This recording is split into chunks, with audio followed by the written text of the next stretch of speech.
Te kina e te kaunihera ārohe o te whanganui ātara, ona heringa ki te waka te raukura. Engari me whakahoki atu te rōpū waiwhetū Māori i te kotahi rau e 50 mano tāra i utua e te kaunihera mo taua waka ki te kaunihera. Kua roa te wāhi noho tika mo taua waka e tau patu hiana e waiwhetū Māori me te kaunihera. Engari hei tā te kaunihera, kua rahi tēnei. Anei a te raukura, ka haere mātou ki te hoko waka anō mō mātou. Te kaumāri manga kai kaunihera o te uepu o Pōneke. Toko iwa hei tā te koro matua i tautoko pe waiho te waka ki te iwi. Me huatu te kotahi rau 50 mano tāra ki te kaunihera hei hanga i tētahi waka hou. We've agreed by a majority to actually pursue this option.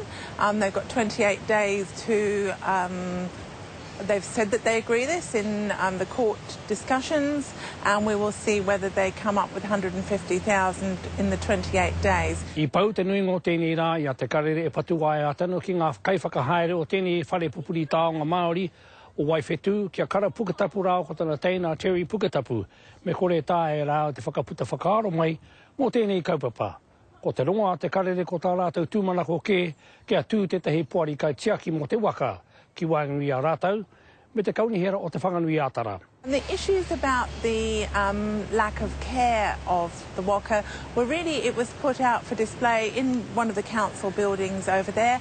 Nobody raised any issues at the time. Ko te whakapai a te runanga o Taranaki ki Pōneke, he kuare no te kaunihera ki te tiaki waka, I kaki māroa I rātau, ki te whakahoki mai te waka.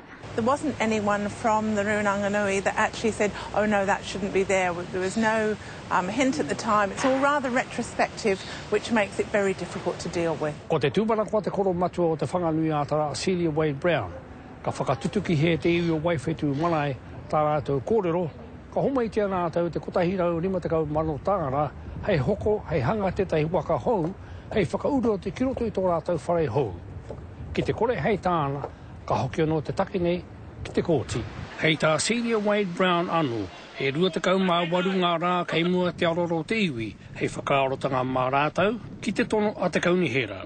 Joe Glenn, te karere.